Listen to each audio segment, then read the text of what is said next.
Bonjour à tous, comme promis, je vais vous montrer le village HDV7 que j'utilisais quand j'étais encore HDV7. Donc là, je suis connecté sur mon compte Paladin, qui est HDV6 maxé. Je vais passer bientôt HDV7, mais avant, je vais maxer toutes les mines et les réservoirs à élixir, chose que je n'avais pas fait justement sur mon autre compte. Et c'est vrai que du coup l'autre compte, tout est maxé presque. Là, j'ai 8, comme vous allez le voir, sauf les mines, et ça fait un peu ridicule. Donc voilà, pour la parenthèse. Donc nous allons voir de suite la forme de HDV7 que j'utilisais sur le compte Adam Reaper quand j'étais encore HDV7. Alors dans les coins, c'est les bâtiments que l'on gagne en plus et les défenses quand on a HDV7 ainsi que les remparts qui sont là. Donc n'en tenez pas compte si vous souhaitez refaire ce village. Euh, c'est vraiment toute la partie qui est là, qui est exclusivement HDV7. Voilà, donc ce village a plusieurs particularités. De par sa forme qui semble carrée, on pourrait croire qu'en full drag il rentre facilement, mais ce n'est pas le cas parce que les bâtiments sont placés d'une telle manière autour que les dragons ont vraiment du mal à rentrer. Souvent, ce qui se passe, c'est que soit ils foudrent celle-là et essayent de rentrer par là, ça se passe mal. Soit ils foudrent celle-là et essaient de rentrer par là, mais devant il y a ça, il y a les tours de sorcier, c'est pas forcément facile. Euh, une seule fois, une personne a réussi à me mettre 100%, mais il a eu une chance phénoménale, je sais pas comment il a passé ses dragons, c'est le seul, parce que tous ceux qui ont attaqué par ici, en foudrant celle-là, n'ont mis qu'une étoile, c'est-à-dire qu'à chaque fois ils faisaient le tour, les dragons, enfin, ça se passait très très mal pour eux. Parce qu'en plus ils arrivent là, ils perdent vachement de temps ici, donc ils se font défoncer par la défense antiaérienne.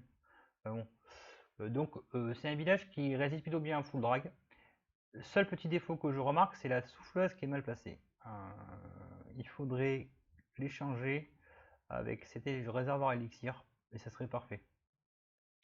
Sinon, pour le reste, il résiste à pas mal d'autres compositions, euh, puisque je me suis rarement pris les 3 étoiles, minimum des 2 étoiles en GDC, avec des gens qui attaquaient en géant, ça ne marche pas.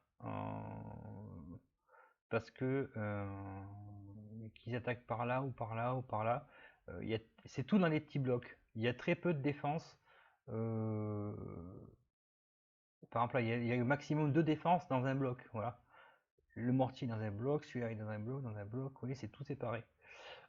Donc c'est plutôt une forme de village assez sympa avec un côté plutôt ouvert. Donc il y en a qui attaquent par là des fois, qui se vautrent, évidemment. Ça marche pas.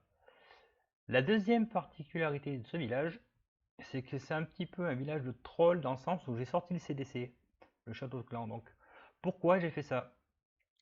Parce que il est quand même relativement compliqué, en étant en DV7, vu le nombre de remparts qu'il y a et de bâtiments, de centrer réellement ce château de clan pour éviter que les troupes sortent. Et si vraiment quelqu'un veut faire sortir les troupes de clan, il y arrive toujours soit en sacrifiant un cochon, un géant ou peu importe. Finalement, tout il sert tout le temps. Donc, les troupes de clan sortent tout le temps au bout d'un moment. Alors, du coup, j'ai préféré garder de la place au centre et ne pas sacrifier une place pour ce clan et la réserver plutôt pour des défenses pour avoir bien les défenses qui sont centrées sur le village. Euh, et donc, vous pourrez remarquer les 2 Tesla qui sont autour. Il y en a plein qui se sont fait troll avec ça, c'est-à-dire que, notamment s'il y a un dragon en plus, pas de chance dans le château de clan, puisque ils voulaient en faire sortir les troupes de clan avant, ils mettaient l'archer et boum, le dragon sort, il y a 2 Tesla. Comment je vais faire pour. Ben ouais, c'est ballot parce que du coup, pour détruire le dragon, ça va être très très compliqué. Enfin, plus compliqué et plus long du coup, parce qu'il va passer plus de troupes. Du coup, j'en avais plein qui ont ragé en voyant ça, et qui du coup balançaient toutes leurs troupes ici, et qui est obligé d'attaquer là, et du coup, dans la précipitation, après ils tombent sur le roi des barbares. Enfin bon, c'est une mauvaise idée d'attaquer par ce côté quand même. Il faut vraiment être suicidaire. Et tous ceux qui l'ont fait, ça n'a pas marché. Donc souvent, ceux qui arrivaient à me mettre une étoile, ou des fois 2, qui arrivaient à prendre l'hôtel de ville avec le roi des barbares par exemple, ils attaquaient par là, par ce côté. Par ce côté, jamais. Mais le côté, je pense, le plus fragile, c'est celui-là. Je sais pas pourquoi. Donc c'est un village qui est plutôt, je dirais, pas anti. Vous allez gagner certaines défenses, mais Je pense qu'il est relativement anti 3 étoiles, même en GDC, je me suis vraiment pris 3 étoiles avec ce village.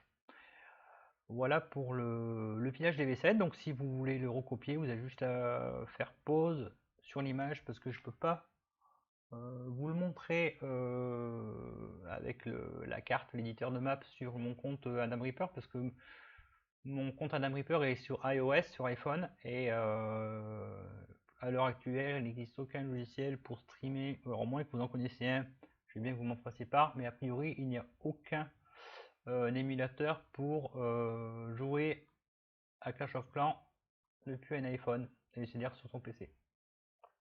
Voilà pour la vidéo pour le village DV7 que je vous conseille de faire et qui réside bien en GDC. Et du coup, pour la GTC justement du jour, je vais faire une petite vidéo bientôt dans la foulée et pour résumer un petit peu tout ça. Et bien, je vous remercie de m'avoir regardé et puis à bientôt.